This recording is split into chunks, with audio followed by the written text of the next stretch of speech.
All right, so today we're doing a deep dive into something that's, well, maybe a bit unexpected. Wow. Yeah, kind of curveball, you know. We're going to tackle this idea of pride Yeah. and how it can actually be, well, dangerous. Dangerous. You'll see. And get this, we're pulling our insights from, wait for it, the Akiroro Donkey Chronicles. The Donkey Chronicles. Now, that's a source I wouldn't have guessed. Right. It just goes to show, wisdom can be found in the most unexpected places. Couldn't agree more. So, dangerous pride, huh? Where do these Donkey Chronicles take us with that? Well, at the heart of it all is this prince, Absalom. Now, picture this.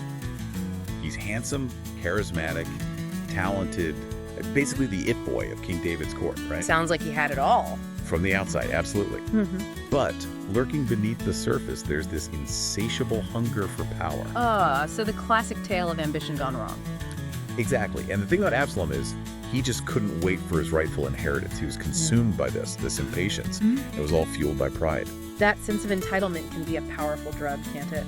Makes you think you deserve everything right here, right now. It really does. And sadly for Absalom, that impatience led him down a very destructive path. He just couldn't grasp that true greatness. It takes time, Rushing towards power, well, it rarely ends well. No, it usually doesn't. So what happened? How did this impatience and pride lead to his downfall? Well, instead of earning his place, Absalom decides to try and steal the throne from his own father, no less. Yeah. He stages a full-blown rebellion, tossing aside family, loyalty, everything, all for this lust for power. Wow. That's going all in on bad decisions. Talk about pride before the fall, huh? You could say that. And speaking of fall, that's where things get really interesting and tragic. See, Absalom was famous for his hair.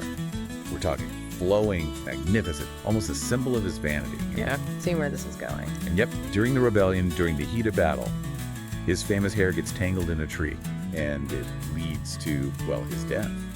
It's almost poetic in a way, how his pride, symbolized by his hair, becomes his literal downfall.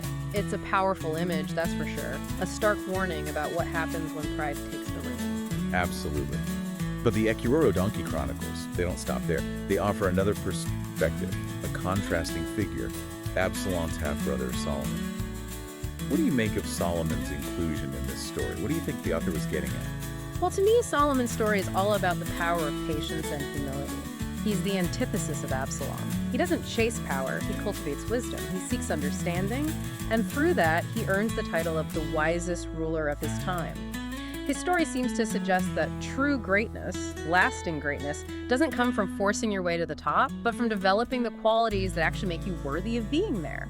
That's a really interesting point, and it makes me think about how often we get caught up in that same need for instant gratification, whether it's in our careers, our relationships, or even just our personal lives. Oh, absolutely. The pressure to achieve success quickly, the constant search for shortcuts, it's all around us, isn't it? And I think a lot of it does stem from that same pride and impatience that ultimately destroyed Absalom.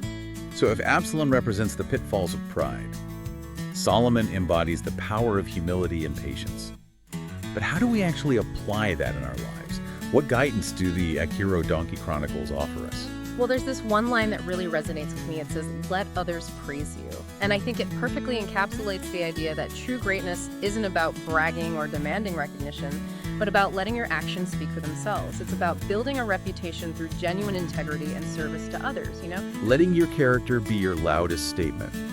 That's a pretty powerful message. Yeah. So instead of clinging to those high horses of pride and entitlement, maybe we should all focus on cultivating true humility and letting our actions speak for themselves. That's something worth pondering, isn't it? What high horses might you be riding in your own life? And how can you embrace the qualities of Solomon to achieve real, lasting success? Think about it. Yeah, think about it. That's all the time we have for today's deep dive. We'll see you next time. See you then. And remember, true greatness doesn't come from riding high horses, but from building a solid foundation of humility, patience, and service. Well said. Until next time. Take care.